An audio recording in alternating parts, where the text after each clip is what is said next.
Just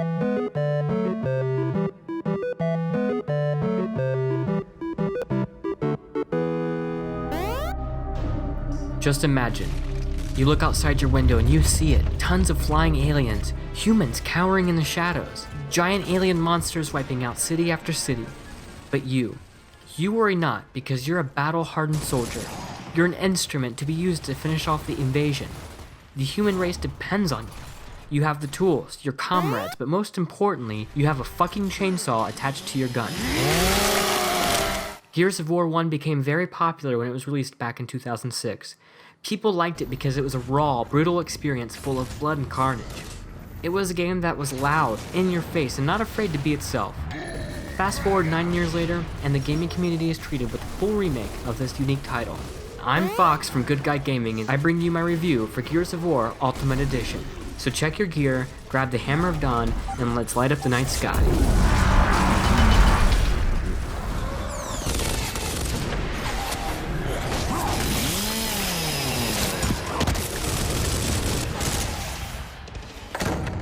An excommunicated soldier drug out of his prison cell to go on a reckless, last-ditch effort to save humanity.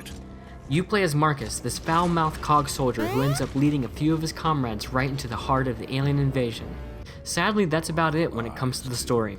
Gears of War 1 is quite shallow when it comes to overall story and storytelling. There are a lot of great cinematics that got me interested in playing. However, a lot of the story is told through calm dialogue, which for me doesn't expand upon the narrative. Gears of War can be summed up easily with the phrase, boys and their toys. In fact, Gears of War has less than 5 female characters throughout the entire game. It's a man's world in this bleak future, a total sausage fest. All day long. But overall, I had trouble caring about the story. Marcus wasn't a character I connected with. He wasn't a mute robot or anything, it's just the time spent with this character, I never seen him show any empathy or emotion. He never had a save the cat moment. So when Gears finally gives you a character with some depth, we notice him. Cole is the shit. Who loves you, baby? But sadly, he's the only character that has any real personality. Gears of War has a few key enemy characters, but I'm not even sure if they had names. There was one main antagonist, who showed his teeth twice throughout the entire game, but he never felt like a true threat. So unfortunately, Gears of War kind of has a bland story, and even worse, bland characters. With that being said, it's a simple story. It's not hard to follow, it's just not very interesting. Shit.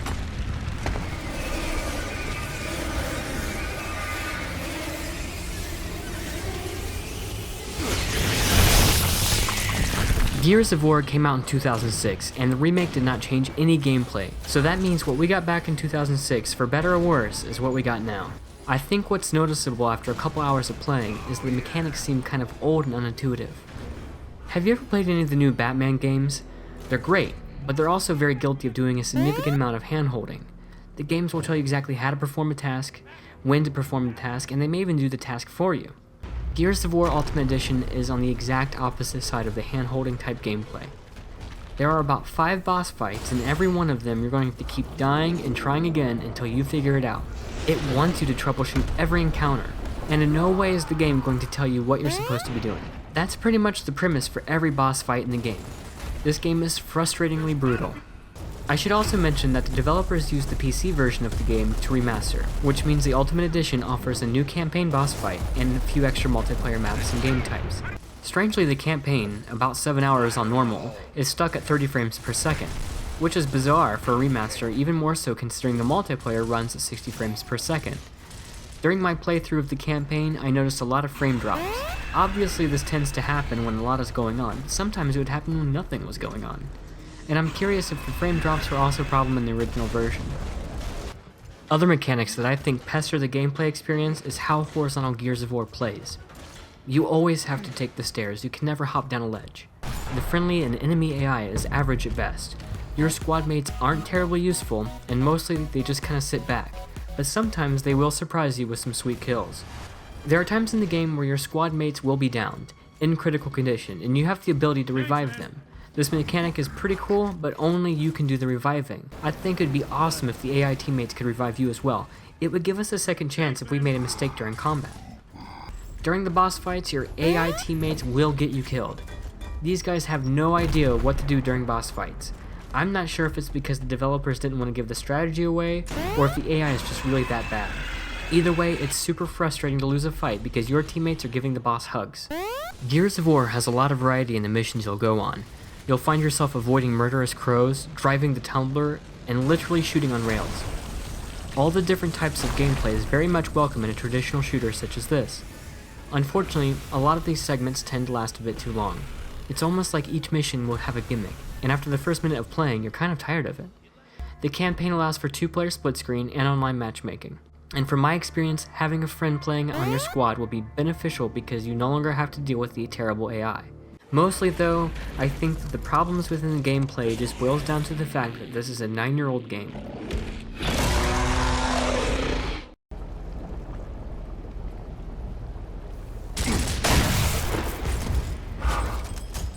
The combat in Gears of War is basic and yet solid. There aren't any talent trees or switchable skills, it's just plain and simple cover and shoot. What I really like about the combat is the reloading. It's this risk-reward reloading system that can really make or break your firefights. It goes like this. If you so choose, you can perform a fast reload. You will have to time a button command, and if done successfully, your weapon is reloaded and granted with bonus damage. But if you fail, the weapon almost takes double the amount of time to reload, and you're just kind of sitting there defenseless. This is a great combat mechanic that I think makes the enemy fights a bit less repetitive. The combat in Gears of War is really straightforward. Sticky cover or die. You can duck and cover, you can sidle on walls, and you can bounce back and forth from cover spots. The problem is it's all mapped to one button, so in the heat of combat I'm just jamming on the A button hoping Marcus does something to get me out of trouble. It's easy to tell that this mechanic is a relic of the past. Gears of War has less than 10 weapons in total, which to me seems a bit low. You have your normal weapons like the shotgun and the rarely used sniper, but the Lancer is pretty much all you need. That's right, it's the assault weapon with a chainsaw attached. I can definitely see why this weapon was so popular back when it was introduced. It's a hilarious reason to not shoot your weapon. I would often die because I wanted to see if I can chainsaw the enemy in half. Besides that though, the other weapons are passable. It does however seem like the game does a pretty good job balancing most of the weapons for a specific purpose. Like the enemies on the machine gun turrets were hard to kill, but with a well-placed grenade or a sweet shot from the torque bow, they went down pretty easily. The enemies also lack any variation. There are about 4 or 5 different types of enemies and they all look the same. No color differences, no ranks, just the same type of enemy every time. Great combat design is exampled throughout the campaign when the game gives you the ability to learn how to fight each enemy one at a time. Then halfway through the campaign, they start piling all the enemy types in groups. But it's cool, because we know how to take these enemies on. We fought them individually before, and we should have no problem exploiting their weaknesses. Overall, the combat in Gears of War is enjoyable. The torque bow, the chainsaw, the grenades, they're all pretty fun to use. Even the Hammer of Dawn, though it's scripted, is pretty satisfying to use, especially against that damn berserker. The combat is probably the best experience in Gears of War, the Ultimate Edition. Burn, bitch! Marcus! Straight out of a Michael Bay film, Gears of War Ultimate Edition comes packed full of explosions, destruction, and mayhem. The visuals for this remake are pretty impressive. Now, I haven't played the original Gears, but this game seems pretty on par with current Xbox One games. I mean, obviously, it doesn't look as good as Metal Gear or The Witcher, but overall, I was not disappointed with the visuals. The character models and animations look fantastic, and the cinematics are great. One thing I really liked is during the Berserker fight, when you hit him with the Hammer of Dawn, his model texture changes to reflect damage, which I think is a pretty cool touch. Now, I will say the color palette is quite desaturated, and the background environments can be uninteresting and barren, but that's only sometimes. Other times, lighting and colors are spot on. I was very partial to the level where we were next to this huge body of water. It had such great atmosphere, and it felt like a legitimate location. In most cases, however, you will be wandering around in a derelict, war-ridden city. This location, unfortunately, is where the majority of the campaign takes place, and at times it can be beautiful, but it can also be dull and mundane. But perhaps that's done on purpose. I mean, of the very little story I followed, this part in the timeline is supposed to be not so great for humanity. Maybe the bleak colors and atmosphere are supposed to mimic how humanity is losing against the alien invasion. As this is my first experience with Gears of War, I don't know how the visuals compare to the original, but I would grade the visuals of this version to be very well done.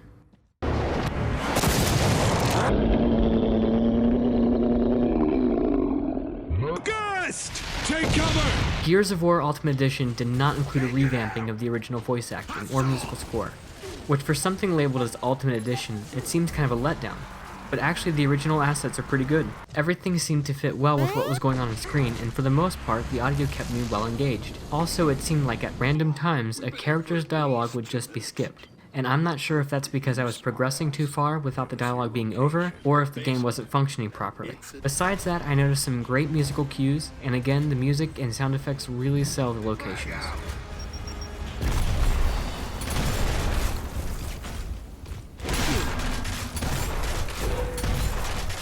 As stated before, I am just awful at the multiplayer in this game, and I feel like I'm not a very good judge because of that. But I did want to talk about what comes included within the game. Gears of War Ultimate Edition has 19 multiplayer maps in total. That's all the previous DLC and PC exclusive content. And for the newcomers of Gears of War multiplayer, when you get matched up with your team, you will either play as a COG soldier or an alien locust. And this is pretty cool because you then get to choose different characters from that race. And you can also choose different outfits and weapon skins. This type of light, non-invasive customization is fantastic. There are 17 characters that you can unlock while leveling throughout multiplayer. That's a huge amount of potential variation and a great reason to keep playing.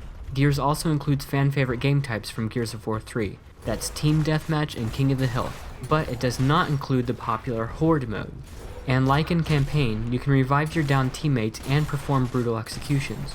The multiplayer runs at 60 frames per second and on dedicated servers. I will say that while my experiences with multiplayer is limited, there is nothing quite like reviving your teammate and then instantly executing an enemy. And unfortunately, that's about all I know when it comes to multiplayer. Jack, plug in and see what you can find. The Ultimate Edition comes included with some extras that I think fans of the series may be interested in.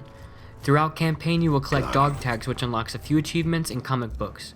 These comic books dives deeper into the lore of the game. As someone who wasn't a huge fan of the story in the first place, the comic books interest me very little, which makes the dog tag collecting pointless. But if you loved the story and you can't get enough, then the comic books will serve you well.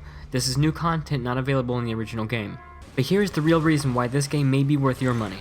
If you buy and play Gears of War Ultimate Edition before 2016, you will be given all the Gears of War games from the 360 for free, and playable on the Xbox One. This gift adds tremendous value to the Gears of War Ultimate Edition. That's 4 digital games for free. Who can turn that down? Woo! Yeah, baby! What's up, ladies? When grading a game that looks like it's from the current generation, but plays like it's 10 years old, one has to consider the overall value. Gears of War Ultimate Edition has a short, decent campaign that has co-op, split screen, and online matchmaking. The story is minimal, so you won't have to pay too much attention. Which is good because the gameplay is loud enough, bloody enough, and pleasing to look at, if blood and body parts pleases you. The combat in the game is enjoyable, though you will be annoyed by some of the boss fights. Gears of War doesn't play like a modern Twitch shooter. It's more akin to an old school arcade game. Combat can be slow, but it's also rewarding when pulling off satisfying reload buffs and executions. To be honest, I'm not a huge fan of this game. Like I said, this is my first playthrough of the campaign, and overall the game didn't impress me, especially if you compare it to modern games like The Last of Us or Tomb Raider. But I do see why this game became so popular, and I appreciate how unique it is. Hopefully the sequels tighten up the gameplay mechanics, and I desperately hope that they feature better character development and storytelling. With that being said, I think the value of the game is quite high. You have multiplayer with 19 maps, 60 frames per second, and on dedicated servers. You get early access to the Gears of War 4 beta. And we will eventually get 4 digital games for free playable on the Xbox One. The best part? Gears of War Ultimate Edition retails at only $40. I think this game is definitely worth that price, and I do recommend it for new players. And personally, I struggled with the gameplay mechanics, but that doesn't mean you will. I give Gears of War Ultimate Edition a solid 7 out of 10. I would also consider it a must-buy. To me, this game seems kind of like a gift to the fans. With a low price tag and tons of extra stuff, this game is too good of a deal to pass up. So what about you? Did you like the original Gears of War? Were you any good at the multiplayer, and if so, can you help me? I want to hear your experience with this game, whether that's with the Ultimate Edition or the Classic. I'm Fox from Good Guy Gaming, and if you like this video, please subscribe, comment, and thumbs up. Thanks for watching, and until next time, good gaming.